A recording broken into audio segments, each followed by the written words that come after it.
Hello everybody, MaskedSwan here with the LJLOU admin Chimo.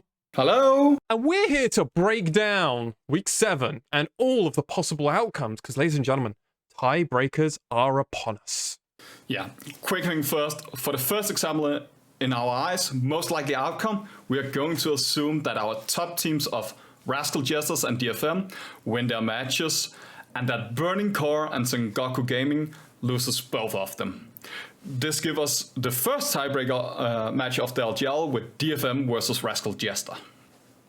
And this one, well, we saw this one last week at the end of Super Week. It was our match of the week, DFM versus Rascal Jester, and there's a really good chance that both these teams go 2-0, meaning that they're still going to be tied for first, meaning we get another match, and hey, we've been hyping up these two teams. We might be getting 13 matches across one season against them. Hey, I'm up for more. Are you, Chimo?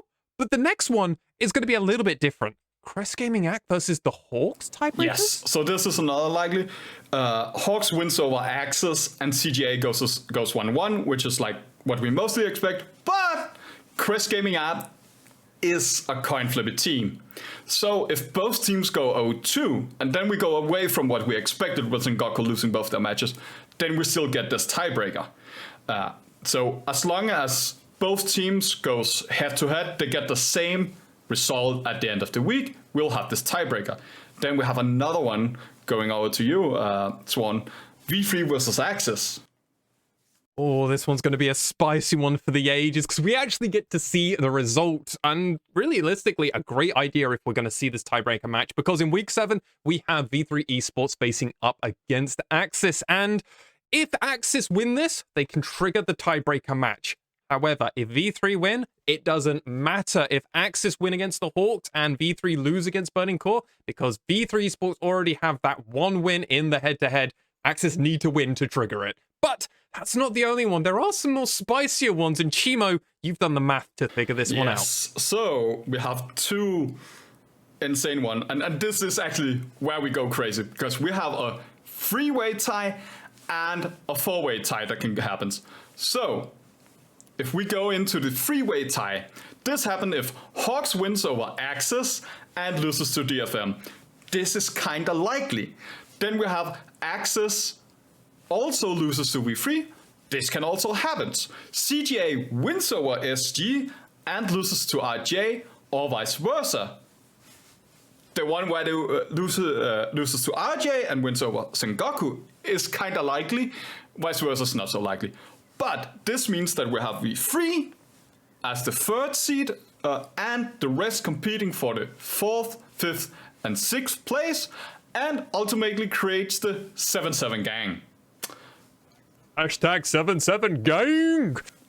And then this is where we go really insane. There's a likelihood that we get a four-way tie for third place. And this is so insane. For this to happen, Axis goes 1-1. Axis beats V3 but loses to Hawks. Not vice versa, anyone. This has to happen like this. V3 goes 1-1. Kinda likely. Like, this is also what we have, like, we have V3 over Axis, but it can still happen. Then we have Hawks that goes 2-0. Time to beat DFM and Rascal Jesters. This is not going to happen. But if it's going to happen, I'll probably do a Stewie at this point. Because, well, yeah. I'll for sure hold you to that one, Chimo, if a Shui is on the cards. Of course, our brothers from the Down Under of Midnight and MaskedSwan will, of course, also hold you to that. And maybe even Corporal, the pro player himself from Down Under. But that's all from us right here at the LJLOU. Tiebreakers are almost a guarantee at this point. Just which ones will we get? Find out this week on the LJLOU's official Twitch stream.